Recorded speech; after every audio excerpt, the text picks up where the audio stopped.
Hi everyone. I'm Hannah and my friend Michael here. Today we are here to talk about 10 essential tips for improving your English, your spoken English. So before that, we want to introduce ourselves because probably most of you don't know us yet. So we're gonna go. I don't think any of them know me. Probably not. Probably none. Yeah. So my name is Hannah, and I'm from Korea. Now I live in the United States, and we live in state of Kansas. Kansas City. Michigan. Yeah, and I finished my master's at Missouri State University, and now I live here. And I want Michael also to tell us a little bit about himself. Yeah. My name is Michael Meador. I've been living in Kansas my entire life, which is right in the center of the United States. It's a really good thing. A lot of people come to Kansas to train their accent. Why is that? So in Kansas, we're known for not having any accent at all. We say things exactly how they should be said. We're kind of proud of that, but we're known for not having any accent at all. We just say things plain and simple. Can we say that Midwestern accent is actually standard American accent? I guess you could kind of say it's standard. It's dictionary English with no special inflections or things to mess it up. It's just nice and easy. I have to agree with you because I live here, I guess. All right. So before we start with our 10 tips that we have, we want you to consider two things that are important before you start to improve your English, or especially your spoken English. And the first point is to set a goal. You have to set a goal. What is the reason behind learning English, or what level of English you want to reach by the end of a class if you are taking, or a course you are taking, or let's say within 1 or 2 months from now. So that's the main point. I guess it's important to set a goal. Are you taking a GRE test? Are you taking IELTS test? Are you studying English just to communicate with others? I think this is the first thing that you have to consider. And is there anything else that you want to add about that? I did want to mention, if you have any specific questions or any kind of general questions, we got the comments clearly. Yeah. We would rather answer the questions that you have than address things that you're not worried about. So if there's something really specific that you've been trying to figure out for a little while and you think we can help that, be glad to do that. If we don't get to it in the video, I might be able to take some time later tonight for you guys. Yeah. This is morning for us. We just had lunch. It might be, I might have some time later today. If there's a longer question that I'm not able to just quickly give an answer to, I can try to go back through the questions and answer anything specific that comes up. So how can they know their current level of English proficiency? Is there a way that it can? Yeah, so you can kind of get a feel for it as you realize what you can and can't talk about. The hard thing is that not a lot of people will just tell you you're bad at English, or not a lot of people give you feedback. Yeah, because it's very anytime someone's learning English, we want to be really encouraging. It's just common for English speakers to say, "You're doing great. That's really good." And what we're saying is, we know that you're trying hard. We appreciate that. We love it when people want to learn our language. But not a lot of people will go out of their way to say, you're doing this wrong, you're doing that wrong. So it's really helpful to take quizzes, to take an inventory test, or to quiz yourself. Wouldn't it be also a good idea if you just ask them to give you feedback? Yeah, of course. Tell them that it's okay. You don't offend me if you correct me. It helps me to improve my English, correct my mistakes. So we want to know that you're okay with us correcting you. I don't usually correct someone unless it's very wrong, unless it's going to embarrass them if I don't. Right. If it's not going to be embarrassing, then we usually just kind of let it go. Because English is very broad. There's a lot of different correct ways to speak English, and so we understand that it's going to work out. But if it's actually bad, if it's actually embarrassing, then we'll correct you on what you're saying. So that's a great point. Actually, we have got a link that we're going to post it at the end of the video. Once we are done, we'll put it in one of our comments down there. Someone asks if I prefer American or British. If you're talking about the accent, Americans love British accents. It's just better. I can actually tell you that most of the Kurdish people want to learn American accent. Oh, okay. Yeah, but this is I think it's a personal preference. Yeah. Some people who they grew up in the UK, they prefer British. For somebody who lived here for a long time in the United States, now I prefer American accent, but I don't mind. Yeah. Nice. if I can, you know, if I had to take like classes to learn British accent as well. Yeah. We actually also got a very important. There's a very important app that you could use to learn different accents, and this one is called English Radio. If you get a chance, we will also share it with you at the end, and where you could learn American accent, British accent, Australian accent, and there are different radio stations for each particular country that I just mentioned. Yeah. So let's get to these tips. I do want to say that before all of the practical things, that there's a principle. There's a principle that underlies all of them, and that is that you have to take responsibility. If you want to learn English, it's up to you. And all these tips are things that you can do. They're not things that can be done for you. So do you want to give us our first one? Yeah. For example, the first thing is that just go out there and talk to people. If you are living in an English-speaking country, of course, that's much easier. Then you will just get to most of the people that you talk to, they speak in English. But if it's not the case, there are other ways that you could communicate with people. You could talk to your friends in English who they speak English or they want to learn English. You can talk to your family members. Just go out and talk to strangers. There are many also, I know, like English courses, classes that you could go and practice your English there. Or you can also take online classes. There are a lot of websites on internet that you could just go and talk to people and video chatting. And I think you also mentioned that there are, before we started this, so there are websites that you could pay for it and then you can talk one. Yeah, there are businesses where someone who speaks English natively can sign up to do one-on-one chats with you, however long you want, within reason, and have conversations with you about whatever you want to help you learn English. Yeah, we have a phrase in English, and it's use it or lose it.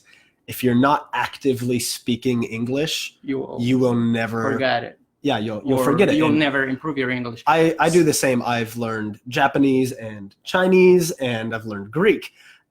And once you stop practicing those things, you start to know less and less of those things. So you got to keep up your practice. Right. Someone here says British language is easy and beautiful. I think you agree with him. Oh yeah, beautiful. Yeah, I think we agree. Is there any other ways that probably for the beginners that they are just learning? I think one of the problems is that they don't have a lot of vocabularies. How can they improve? How can they enhance their English? Yeah, with learning learning vocabularies, is there like any techniques that you could use maybe? Yeah, with any learning of a language, the first step is the alphabet or the letters, the symbols. Yeah. Second step is vocabulary, so that you can start to put them together. I found it very helpful when I was learning Chinese. What we would do is we would have pictures of things and we would turn it into a game. So our teacher would say, "Where's the dog?" And we would point at the picture of the dog. And she'd say, "Where's the restaurant?" And we'd point at the picture of the restaurant. And she'd say, "Where's the this? Where's the that?" And so what we could do is, instead of just saying the word over and over again, we're putting it into a game, which makes it a lot more fun and a lot more enjoyable to learn the thing. It gets a bit competitive if you're with your friends, if you guys are sharing that. So there's different ways to do that. I think quizzing in a game fashion is the best way, with flashcards, with your friends, if you can get a bit of competition in there. Yeah, at least in American culture, competition is always helpful. Yeah, that's for the word level. But we have got a question from Reja Umar, and she asks about sentence level. Like when you have problem with sentence level, how you construct the sentence level. And she asks, I have a trouble with tenses. How can I fix it? Yeah, tenses are very interesting in English. Sadly, there's no easy way to answer that question. because what we've got is a language that's built on different languages put together. So sometimes, so I'll say, I'm going to the store. I will go, or I am going. But once I have gone, I went. Already went. We have two words. There used to be two words, go and wend. But when you've got two words for the same thing over a couple hundred years, put them together. So now go and wend are the same word. One for present and future, one for passive. There are some general rules. You'll add ed. So there's actually, the general rules are very bad in English. If you're saying I shop or I shopped, you'll add a duh at the end. I shopped or I went shopping. That's the general rule. But then you have irregular verbs. Yeah, we have a lot of irregularities. You have to learn them. Yeah. In order to be able to use them correctly. So it's, if you are just a beginner, even if you just use ed at the end of every word, that's fine. But once you can speak more fluently, try to correct your mistakes and learn the structure and learn the vocabularies. For the irregular verbs, I recommend that you actually memorize them. There's no other way around it. Yeah. You have to learn it. Yeah, so step 1, taking classes, practicing all the time. Step 2 is vocabulary. Step 3 is just going to be practice of pronunciation. That's why I'm proud to be from the Midwest. Our pronunciation is about what it should be. If you read the dictionary, how a Midwesterner is usually how it's said. We say things as they're written phonetically. Yeah. So practicing your pronunciation, especially if there are things across the languages that don't have the same phonemes, to use a fun word, if you're not used to making the same sound. So I know the R sound, like British or American, not only British and American, actually even within the United States, if you are from Boston, you might not pronounce sound. So really go for the sounds that you're not used to making. It's like sometimes squeeze, the qui, like that might be a weird sound, or a la or bra, depending on which language you're coming from. Yeah. Someone here, Salar, asks that if you could go over all the tips first and then answer the questions. Okay. Do you think that would be a good idea? Yeah, let's do that. Yes, do that. So we've got number 3 is practicing pronunciation. And number 4 goes with that, where you can just kind of read things, but record what you're reading or record what you're saying and then hear it back. This is also used in music. If you practice a song and listen to it, the next time you'll understand where you went off. So if you're doing it with English, you'll maybe start to understand what parts of it weren't quite right at the moment, and then the next time you go back to it. So if you're recording and listening to it, that will be helpful for you to become more aware of what you're doing right and what you're not doing right. Yeah, actually, I personally still do this. Do you really? Yeah, I do. I do read just for the fun of it. Yeah, I read the paragraph, say how I pronounce it, read it and see where are seeing if there's still like a problem, because there's certain sounds that I'm still trying to master. And so that way I can see that it helps me a lot. And as most of the people who are not native speakers, they will still have a hard time pronouncing certain words, certain sounds. So it's a process that you have to learn it. Yeah. Continually. Yeah. And so the 4th step is then listening to yourself. And the 5th step would be listening to other people, listening to radio shows or movies or music even. Or talk shows, especially. So don't you think this is for more advanced level learners? Yeah. So what happens is when you're talking with someone, you can slow down. You can say, wait, I didn't get that. But when you're listening to a movie or to a talk show, you can't tell them to stop. They're going to keep going no matter what you say. So this is a bit of a higher step up, because you have to be able to just take it as it's coming and understand, because if you miss it, the radio doesn't go back. The movie doesn't, unless you rewind it. Yeah. But the movie doesn't go back to then just because you want it to. You have to ask. But I think that still doesn't mean that you shouldn't listen, let's say, to definitely. YouTube videos or the English learning videos, tutorials that are not very advanced for the beginners. Yeah, I think the best way to learn anything is to saturate yourself with it, to be surrounded by it, and to have a lot of it, whether that's math or science or English. And if you're not in an area where there are a lot of English speakers, YouTube can be your friend and podcasts can be your friend, because then you can hear what it should be sounding like if you're speaking correctly. Yeah. So we have got tip number 6. This one is for more advanced learners, but actually it can be also useful for the beginners or intermediate level or pre-intermediate level, is that you have to change your attitude toward learning English. You are not just a learner, but you are a speaker of that language. So once you are a speaker, you have to speak that language. So this change in attitude makes it much easier for people to be able to speak. I have had friends who they didn't have a lot of vocabulary, they didn't know a lot about English grammar. They were still, they were bold enough to go out and talk to people. So I think this is really is a more like psychologically more motivating for people to be able to just change their attitude about how they approach English as a language. Yeah, that's exactly right. I think that's very important in learning a new language, is to stop thinking, I don't know this, but to start thinking, I do know this. I know this part and I can use this part, and I'm going to learn the next part and the next part and the next part and the next part until I really know it. And to change your attitude and to be willing to just use it. Our 7th tip is not just to use it, but to do your best to think. I like that in one. English. Yeah, I like that one. That's when you know that you know it, if you're thinking in English. And this is something that just comes about from practice and attitude and a willingness to not translate once you think of it. So, Michael, what do you think is wrong with translating a word from your language and then, kind of make a picture in your mind and then say it in English? I've just noticed that as you become better at a language, one of the signs of that is that you don't have to translate it.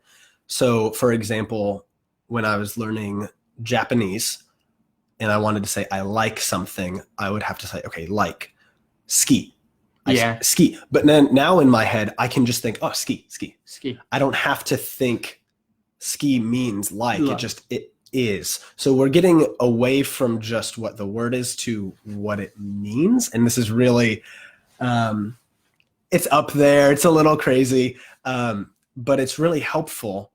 You know that you're starting to truly understand it when you think in it without having to translate. So when you can think of sentences and think of thoughts in English, that means that you know English. Yeah, and I think that was an interesting point, because you have got point number 8, which helps you with that, because most of the people say, okay, so I want to speak English, I don't have any problem, I'm not afraid to talk, it's just I don't have ideas. So what can we do in order to have ideas, to be more creative and start to talk to people? Because sometimes it's hard to talk about a topic that you don't know anything about. Yeah, so it might be helpful to create sections of things so that I know how to talk about sports now, but I don't know how to talk about food. And you can create these different idea banks, these different areas that you can draw vocabulary from. So in Chinese, I can speak about food. I could talk about food. I can order food. I can do whatever I want, but I cannot talk about sports. It's the other way around. But once Is it because you don't know a lot about sports? That's partially because I don't know a lot about sports. So I'm not interested in learning it. But once I know I can talk about food, that encourages me to continue to do that. And then I can learn new grammatical structures within that area that then I can take and apply to another area. So once I learn a question about food, I can apply that same question about movies, and then I can apply those things to other things. So it's okay to say, I just want to be good at this. I only need a little bit. Yeah, okay. And that's okay.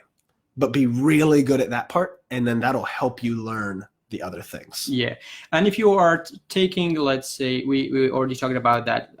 If you are planning to take a TOEFL test or IELTS test, then you have to learn about some topics. It's not like you don't have the option not to learn, because you go to the exam on the exam day, and the examiner will ask you certain questions, let's say about traveling, about your hobbies, about sports. Then even if you don't know, or if you don't like sports, if you don't like music, you still have to talk about it. So it's a good idea to just do a little bit of research and read about them, learn vocabularies, and learn about the topic in general, which also helps you not only in English, but even in Kurdish. If you are a Kurdish speaker or an Arabic speaker, you will be able to have conversation with people about those. And you become a more like a cool person, right? People want to talk to you. Is Kurdish tonal? Kind of. The Kurdish language, we have actually a lot of sounds that you have it in English, in American English, British English, but there are still a few of them that we don't. Okay. Like, let's say we don't have the sound the. So people have a hard time pronouncing them. They say zizis. They don't say this is. Okay. So, in English, we don't have what are called tones. And that means I can say one word a lot of different ways. I can say a lot, or I can say a lot, or I can say a lot. There's a lot of them. And it still means the same thing, but it's just slightly different. Whereas in Chinese, if I say I, it's different from I, is different from I, is different from I. And if you're, so do you guys have that kind of tonality? A little bit, not a lot. So I think that helps the Kurdish learners to learn English much better. And I think it makes English an easier language to learn comparing to Chinese, right? Okay, yeah. That'll be helpful. So that's our ninth tip, is to listen for tones, because in English, tones don't mean meaning. Tones mean intonation, stress. It adds intention, not meaning, but intention. It's not what does he mean, but what does he want me to hear? So when I'm saying I like you, it's different from I like you or I like you. Those are all the same meaning, but they have a different relational meaning. So that takes a while to learn, and learn it. That's a very high level. Yeah, when you become more proficient in English, advanced level or upper intermediate level, then you have to care about those things. But if you are just a beginner, then you don't need to worry about them for now. Yeah. Right. Do you want to get the last one? The last one is very, very important. And we kind of mentioned from the beginning for the beginners, but this one is about correcting your own mistakes and asking for feedback. This can happen like the first time you know that you are making mistakes. So try to correct. If you don't know, ask questions. And one of the reasons that we are doing this video is actually helping you guys to improve your English. And if you have any questions, you have any problems, any challenges, you can ask us, and we will try to answer you while we are still live. But we can also answer you later once we are then here. So then correcting your mistakes is both about, it's good to know grammar. Some people say, okay, so do I have to study grammar? Well, my advice is you need some grammar. Not a lot. You don't need to become a linguist. You don't need to be an expert in language, English language or any other languages. It's just you need a little bit of structure, because most of the people learn English after a certain age, especially in Kurdistan. You are I think 12 or 15 years above. Then that age, it's not, you don't learn it the way that the native speakers learn. So native speakers don't need to learn the grammar because they naturally learn before that age. So do you want to take some questions? We can go over the questions. Someone asked what the difference between should and shall is. That is a very, very small difference. I hesitate to say anything about it, but I would just say should is more of a question. Shall is more of a statement. So should is, should we go here? Shall is more we shall go here. But modern English doesn't use shall. At all. Rarely use it, and it's I think it's also more formal. It's more formal context. And modern English has just dropped formalities. We don't have very many. We have titles, but not a different formal language. Right. Someone said that Yeah, you have a great can accent. you go above? I can't scroll right. up. Oh, past okay. that. So how can I understand native speaker? I think most people have that. You know, the beginners that have that problem. They think that they speak too fast. They use a lot of advanced vocabularies, and that's why they cannot understand them. So how, as a native speaker, that you have had that experience interacting with non-native speakers, how do you help them to learn? To be able to understand you? Yeah, so I would say ask them to slow down. There are going to be times where they can't. So if you're ordering food, or if you're trying to get coffee somewhere, practice what you want to say exactly before you get there. If you're going to be in a rush, or if you're trying to go somewhere, you should know. If I were trying to travel to Atlanta, I need to know how to say Atlanta. But once I'm on the bus or I'm on the train, then I can slow down and ask someone a question. So it's really helpful if you're talking to a native speaker, just ask them if they wouldn't mind slowing down or explaining something. And I think most of them don't. Right? Yeah, no one will be. Everybody, most of people are very nice. Yeah, and they're helpful, especially they know that you are not either from that city or from that town. They're going to help you, and if they know that you are not a native speaker, they will also be helpful. Yeah, so as long as they've got time. Yeah, that's the question. If they're running around, if they're trying to get somewhere, you're not going to be able to stop someone. But if they look like they've got time, then you can say, hey, could I ask you a question about this?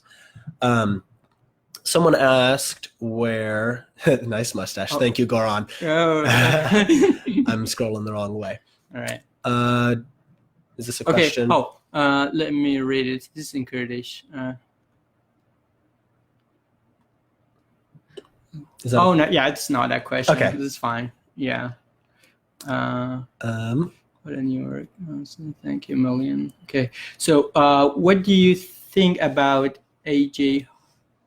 Are you familiar with classes? Do you think that his classes will be beneficial to enhance your English? Actually, I don't know about what AJ classes are. I don't know what those are either. Yeah. Any classes are better than no classes. Right, exactly. I was going to say the same thing. It's good to take classes, whether it's online, whether it's in a classroom. Taking classes is really important, but also I have to consider whether that class is good for you. If your level is too high, you might be bored in a class that you already know everything. But if also it's too advanced, then also you will not be able to learn much. Yeah. So Ahmed asks how to transfer from reading to speaking. Yeah. I think part of that is going to be, as you read out loud. That's what I do. I think that's very helpful to just read out loud and very slowly every word. Do your best to make sure you're getting it right. There are a lot of pronunciation guides or online dictionaries that can read the word to you so that you can make sure you're reading it right. But there is a difference between reading someone else's thoughts and then having a conversation. So you have to, I would say, read out loud, but then do your best to also start talking to people. And since if you already know how to read English, that makes it easier, because if you don't understand, they can write it down and then you can read it, and that'll help with that. Well, reading is a great thing, and I think that this is one way to enrich your vocabularies, because that way you look at the words, learn new words, and then use it. My advice for Ahmed will be just start talking to people. Just start talking. Use what you already know, and be okay if somebody corrects your mistakes. Yep. Is this a question? You can read that while I address the next one. Saman asks, how can we learn English language properly? The way to learn English properly is... I'm sorry, I just want to say something about the people who they write comments in Kurdish. Well, you can write your comments in Kurdish, and we can answer that in Kurdish. دەبەوە کەسانی کە بە کوردی پرسیارەکەن زۆر ئاساییتوان پرسیار بکەن و بە کوردیش وەڵامەکەتان دەدەینەوە. ئەگەر مایکلیش وەڵامەکەی داوە ئەوە لە بۆتان. I was very confused. All right. Did you answer it? Yeah, I just said that the people who they write, it's okay if they write comments in Kurdish, and we will give them an answer in Kurdish. And if you say something, I'm going to translate for them. Okay. Does that sound good? Think English. Oh, in yeah, English. that's good. Okay, Sarab says an example of thinking in English. In Kurdish, you would say we don't have electric. Yeah. In English, you would say we don't have power. So once you can understand, Right. even though it's the same thing, we mean it differently. So if the power goes out, we never say the electric goes out. Right. We never say we might say the electricity went out, but almost always we'll say the power went out. It's just a difference. How can I learn the meaning of these words that have different meanings? Practice. Well, practice. I think that's a good advice. Also, you need to know different meanings of the words when you are in a more advanced level. So basically, when you start learning English, you just learn the more general meaning of the words. Mm-hmm. And then when you advance, then you will need it, especially as we mentioned about if you are taking IELTS or TOEFL test, then you kind of have to know the differences. Mm-hmm. Someone asks which nationality on earth can learn English quickly. It's really interesting because I would say maybe German, maybe French, or those two are similar to English. We have a lot of Germanizations. Right, and it's actually, linguistically speaking, they are both German languages. Yeah. So English is Germanic. Yeah. It's also a little romantic. So there's it's also a little Greek. Right. We've got it all. We've got everything from the Western world collided into English. I found it easy to learn Chinese, not because of the words are very different, but the sentence structure, the grammar is similar. There's no, you don't have to say things differently when you mean them different. You just say the one thing the whole time. I don't know. Do you want to check this? Yeah, well, this one is more about, this is not a question. Okay. Yeah, I think it's for someone struggling with learning English. Reading stories. Hala says reading stories is an easy way to learn English step by step. But don't hurry. Yeah, it's going to take time. Yeah, actually, I agree. And then also reading the stories. You cannot start learning English by reading a novel in English. That's way too advanced. Mm-hmm. So what you do is that there are short stories that are simplified, and you can buy them in a lot of bookstores. In Kurdistan, I have got actually a lot of them when I was there. And there are different levels, and it tells you this level 1, 2, 3. I think there are 8 levels, maybe more. Mm-hmm. I don't quite remember. So that's another way that helps you. Nergis says that it's true that we, as English native speakers, we don't know grammar until we learn another language. Because when you're growing up, you don't have to know the rules. You just live them. You speak correctly, even if you don't know why. But once you start learning another language, that's when grammar becomes more important. We learn, like you said, we learn English like you learn Kurdish. Kurdish, yeah. We don't talk about the rules when we're growing up. We just know them. That's right. And then the definition of the word fluency, how to be fluent in English. So fluent means you can speak in a language without problems. It means that so we use different terms for this. If you speak nothing, we'll say you don't speak anything. If you speak a little bit, what we usually say is, I could survive. I could survive. I'm survivable. That means I know how to ask for food. I know how to ask for the bathroom. And I know how to get home. And I know how to get home. So there's survivable. And then there's passable, maybe is what we'd say. Like, I can pass. So that means I know how to talk about sports, movies, food, directions, how to get home, and I know how to say, help, I need help. Being fluent means I can talk about just about anything. And even if I don't know a word, I can figure out what it means and say that just from here. Yeah, or you can use other words to describe that word. So you would be fluent if when I say passable and impassable, you would understand those are the opposites. Even though you have no idea what they mean, they're opposites. So if you understand that passable and impassable are opposites. Even though you don't know what those mean, that's a good sign of fluency. So Hussein asks how to be fluent in English. How to be fluent in English. Yeah. It's going to take a lot. It's a lot of practice. Like we're saying, you have to take... Yeah, you have to practice a lot. You have to listen to a lot of English shows, TV shows, maybe movies is a good way to be fluent, especially if you want to improve your informal English. Yeah. And so practice makes it perfect. Yep. Someone asks how to increase vocabulary in a great way. We mentioned reading. Reading is very good because you will come across a word that you don't know, but you have all the time in the world to figure it out. There's no rush in a book. You can just put it over here, look it up, you're good to go. Flashcards, there are apps, there are applications. I'm actually using flashcards to learn new GRE vocabularies right now. I think it's somewhere right there. Yeah, so there's flashcards, there's online things. There's just a lot of different tools that you're going to have to work with to get your vocabulary up. What time, if you want to think about that for a second? What was the question? Oh, this live will continue. So how long? We can stay here as long as there are questions. Probably. I'm okay. Are you okay? Yep. Okay. Yeah, we will answer questions as much as much as you can. Yeah. And so Nabard asks a very important question. What about intonation? So if you heard what I did there, I said it's a very important question. That's intonation. I could have said, that's a very important question. Yeah. Or that's a very important question. That's a very good. We don't have intonation. We have emphasis.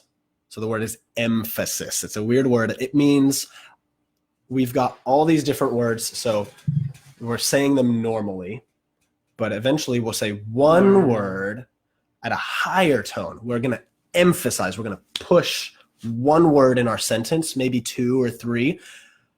We'll just push a couple extra words hard with emphasis to say, this is what I'm talking about. Yeah. That's what intonation does in English. It doesn't say anything. It just brings attention to one thing. Right. And we usually also, like in English, in other languages as well, we usually like stress the main words, not like auxiliaries like is or prepositions like, at. Unless we're getting down to details. We go.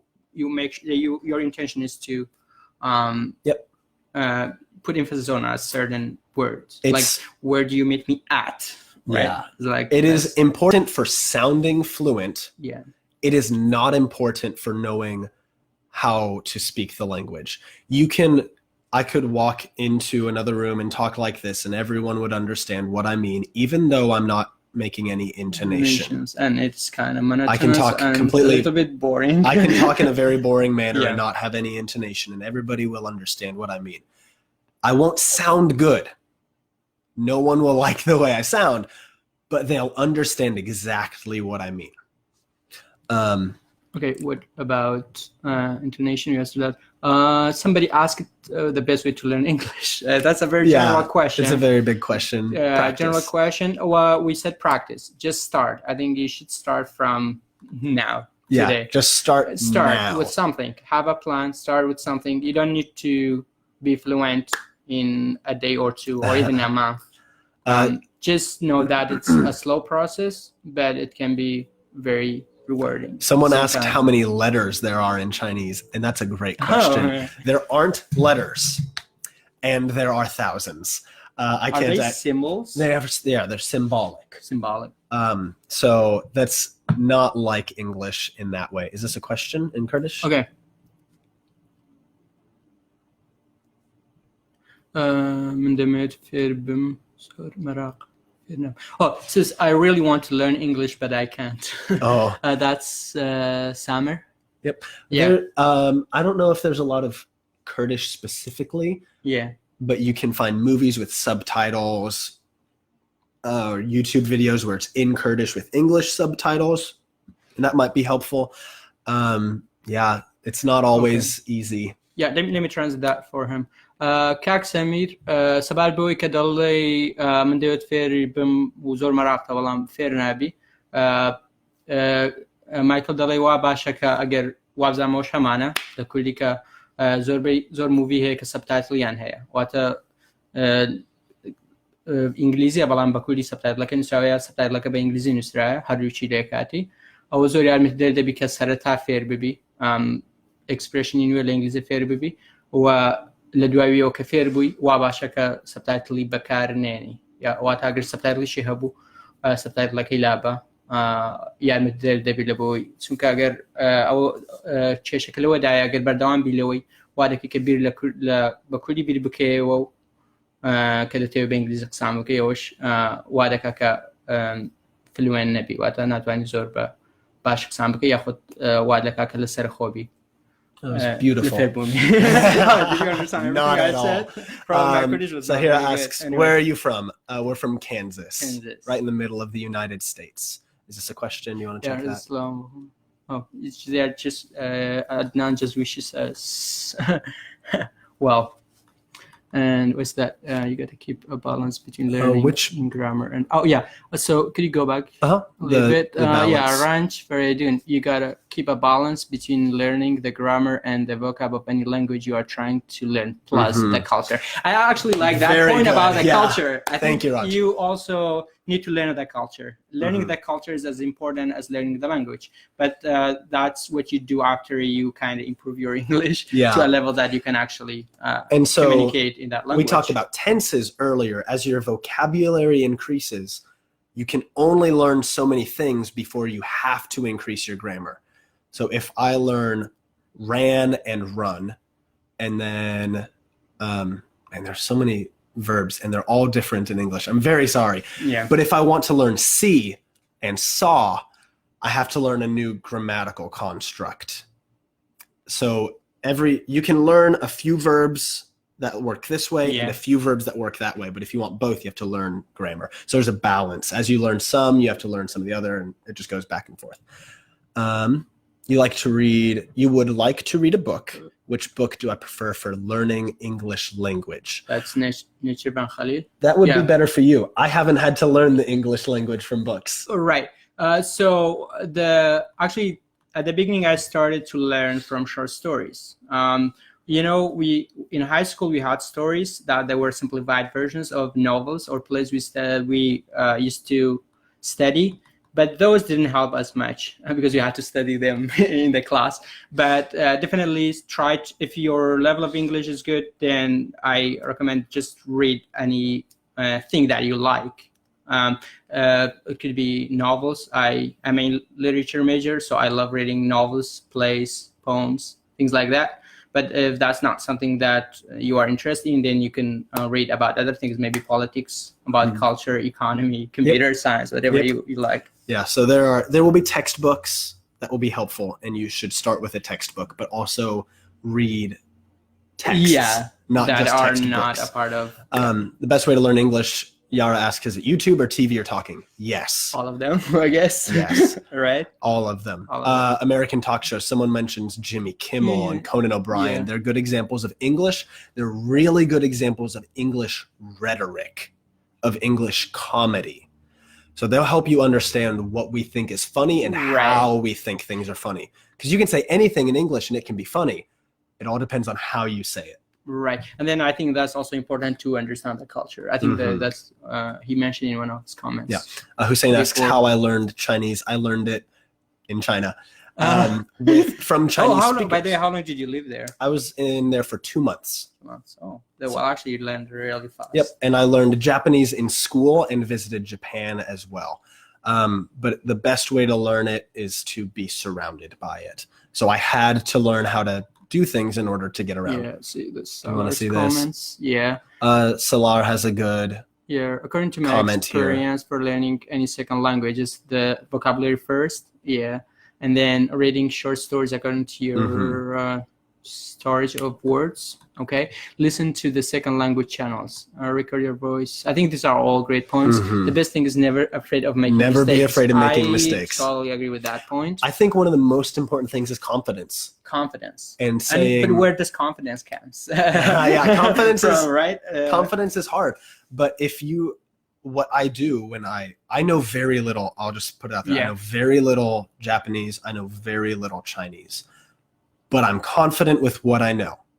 So I will just go right up to someone and say, like, what do you want? Oh, what do you, I like that. What do you want to drink? And so I'll be very confident with what I know. And then they'll say, oh, ni shuo zhong le ma? And I say, and I say, I speak a little bit. And then that's okay. I'm confident with how much I know. I'm okay with it.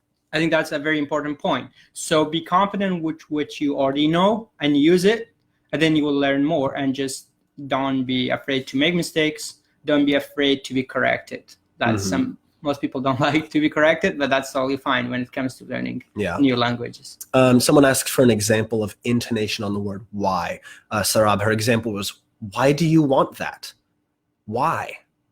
So that's the way we usually ask it. We go, why? Why that? And the word why as a question word gets a lot of tone. It gets a lot of emphasis. Our question words get a lot of stress, a lot of emphasis. Yeah, and we can say it in different ways. You can say, why do you want that? This is a very simple question. Why do you want that? Why do you want that? Probably you are not happy with that question. Yeah, if you're unhappy, it can change. Grammar. I'm a student, Roper University, second year, but I have the main problem, especially about grammar. And how could you tell me some advice about grammar, please? I think the biggest thing is that English sentences are usually short. They have to have a verb, almost always. Even if that verb, do you guys have is, do, be, are? We do. We have them. Okay, we will almost always have a verb, even if it's just is. Yeah, but in Kurdish, most of those verbs are linked to the main words. Okay. For example, if I say I'm happy, you say dilim khosha. I'm happy. Dilim khosha is like is kind of linked to that. It's not separate. Well, in English and other a lot of Latin languages, the verbs are separate. Yeah. Is it the same in Spanish or? They have S. Okay. S. Any more questions? We are watching a film. We just. You can if you're watching a movie, you can repeat what's being said, and that might be helpful. That'll help you practice intonation. So that's a good idea. Yeah, I actually think that like what also Galali says, one way to learn English better, to be more fluent, is that just try to imitate your favorite actor or actress or like politician or whoever you like that is speaking English. That way it makes it much easier because you like the person, it's easier to imitate them and learn from them. Hussein asks, is it okay to learn different languages at once? For example, English, Chinese, Turkish, every single day. What's the best way to do that? I think it's best to spend a good amount of time in one and then an amount of time in another. So don't try to mix your vocabulary. Maybe just each day practice one, but you have to come back to it. And this really depends on the person. Some people can do 3 languages at once. Some people can't, and that's okay. It's just up to you. I also think it depends on your current level of proficiency. As if you are, let's say, good in Arabic and also at English, then that way you can learn. You are improving your English skills and Arabic skills. That because you already know the rules and you have a lot of vocabularies. But if you start learning Chinese and Japanese at the same time, it can be quite confusing.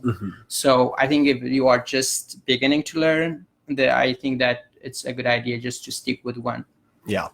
Someone asks how long it took me to learn Chinese. I don't claim to know Chinese. I know some Chinese. You said you worked there for 2 years, but only memorized a couple words. 2 months. I was there 2 months. So I had already learned Japanese and they're similar. So that was helpful. And you say the pronunciation is astonishingly difficult. That's a great term. That's an awesome sentence. Couldn't differentiate the words they were using in daily conversations. And that's right. Because our languages don't have intonation. So when someone's language does have intonation, it becomes really hard to cross that bridge. And it just takes practice and a lot of time. Even I learned the phrases I know and the conversational pieces I know those. But outside of that, once I'm listening to a conversation, I can't tell what's going on either. I'm in the same boat. What's the best way to move from one level to another level with B1, B2? Do you know that system? Yeah, well, this system, I think, I'm not quite sure about this. We had that with the, I think if it's like elementary level, we have those levels like beginner, elementary, pre-intermediate, and then upper intermediate. I'm not sure about that, but well, moving from one level to another level, whatever your level is to do a practice test or a quiz. If you can afford it, take an IELTS test, I would say, or a TOEFL test.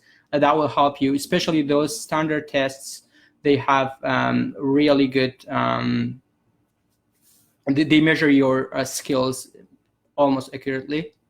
So take an IELTS test and see what's your level. And then from there, you can work on your next level. Or if you are taking a language course, take a placement test, and then the teachers should be able to tell you your current level of language proficiency. Mm-hmm. And as I mentioned earlier, we have a link that we will post it later that you will be able to take a quiz. To take a quiz and know your level. Mm-hmm. I think this one is not very advanced level. Mm-hmm. Of, like you probably don't have a lot of questions that you have to answer in order to know your level. But we will come up with something that would help you to know your current level. Yeah, and I think proficiency. Part of that, at least in my culture, when someone says quiz, everybody hates that. Right. Nobody wants to do a quiz. I really think it's important to think of learning a language as a game. To think of it as fun, to think of it as exciting, as an adventure. Because once you get in the mindset of, oh no, this is fun, I want to do this, it becomes a lot more fun. It becomes more enjoyable, and what you enjoy doing, you will do more of. So I saw it as very important when I was when I'm traveling. I want to be able to talk to people, and that's very important to me. So because it's important for me to have conversations and ask people specific questions, I learned those questions. That's why it became important for me to learn the language, not because I wanted to learn the language, but because I wanted to talk to people. Right. So it's more the end goal than, reaching a certain level. You have to have an end goal. Yeah. Learning English is not a goal for itself. There should be something past that. That could be, I want my business to succeed. I want to open my business up to international trade by learning English. Wow, that's a good goal. Or I want to make friends with English people so that I can learn about their culture. That's a really good goal. I want to be a tourist guide for English people so they can learn about my culture. Those are really good goals. Once you have something solid, something really big like that, it becomes a lot easier to become motivated. Yeah. Is it Alam or Alam? I'm sorry for pronouncing your name wrong. Asks why I can understand writing, but when someone speaks, I can understand. So, she's good at reading things in English, but she's not very good at understanding people when they speak English. And I think this is a very common problem. It's not his or her problem, maybe. Yeah. Sorry. Yeah, that's a standard problem. I saw that in China a lot. They learn a lot of reading and writing, but they don't learn speaking. It's very hard to learn to speak a language, and that's just what it is. So if you only learn reading and writing but not speaking, they're very different. They're very different. So you just have to practice one by reading out loud and by practicing conversation with people. Yeah, and I think that's the point. Most people read more than they speak or try to speak with people. And I think you kind of have to have a balance. Judy Hussein says, yo, what up, guys? Howdy. That's very good. We say howdy sometimes, not all the time. I'm elementary, but learning speak very well. Learning English with jokes. So learning English with jokes, what I normally would think of are called puns. Do you guys have puns in Kurdish? I don't know, what are they? Okay, so a pun is a joke that is based around one word sounding like another word. Or Probably where you switch letters to make a joke. Yeah. Like, can you give us an example? So there's a small pun. The first one I thought of is there's the story of Cinderella. So Cinderella is a princess and she has this whole adventure, but you can change the word entirely to Cinderfella. Okay. And so you change it from a princess to Cinderfella. Fella means man. Cinder is from fire. So you've got this, you're expecting princess, but you end up with a different meaning. So you have to understand what Cinderella means. You have to understand what a cinder is and a fella. Or a fellow is. So you kind of have to have the linguistic and also cultural background. Yeah, so it takes culture. Or some of them are, we have a phrase in English, we say, better late than never. Better late than never. It means at least I showed up and I'm here. There's a joke I know, and the punchline is better Nate than lever. So instead of better late than never, it's better Nate than lever. And it just switches the letters. So some of English jokes are based around that kind of humor, where I think a lot of English humor is based on unexpected changes. And so you have to know what you would expect before you can know how to change that. So it's kind of a deviation from the normal. It deviates from the norm. It's different. It's surprising is the real thing. So, guys, I think it has more ways, but we can have a big problem. We don't continue and we don't have plan. We need to have one person. Yeah, I think that we mentioned that point, Hoshmant. We have to continue to learn despite all those challenges and struggles. You know, we don't like to read and study every day. We don't want to learn new vocabularies. They can be boring at times, but this is a process. You have to continue, and we can also make it more fun just by interacting with other people, having someone that you can talk to. Someone else asked about AJ Hogg or Hogue, maybe. I don't know who that is, and so I can't say either. Yeah, but very sorry. We said, like we say, better late than never. Yeah, we say something is better than nothing. So if you're gonna if you want to take a class, it's better to take a class than not. Having confidence. Totally right about having confidence. Yeah. Was there any question there? Experience will give you confidence. Trying to, fill and stand up. Oh, okay. Hussein has a specific question. Oh, what's that? He says, which expression is correct? Practice makes perfect or practice makes progress? What we say, they're both correct in that they're grammatically correct. But we say practice makes perfect. That one is usually used. So by native speakers. Just like this, you guys are practicing English. Eventually, practice makes perfect. I live in Kansas. I think you asked that, yeah. Yeah, we live in Kansas. Yeah, Kansas City. Right on the border of Missouri. Ahmed says, what is the best way for better listening? Important things is listening for learning English. So yeah, listening, but also being willing to stop. So if you're listening to a video, you have to be willing to stop listening, hit pause, and look up the word and try to figure out what they're saying. So subtitles can help with that too. Reading story or watching movies, which one is more important? Which one is more helpful for you? Or was more helpful for you? Reading a story or watching a movie? I think both, though it depends on your personality. I love reading. I used to love reading more than watching movies, so I did more reading than watching movies, but now I kind of do both. Okay.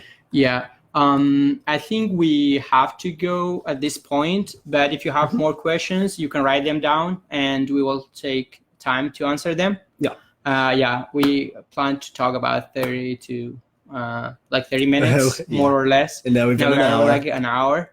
But thank you so much for joining us, and hope you learned something from our live video today.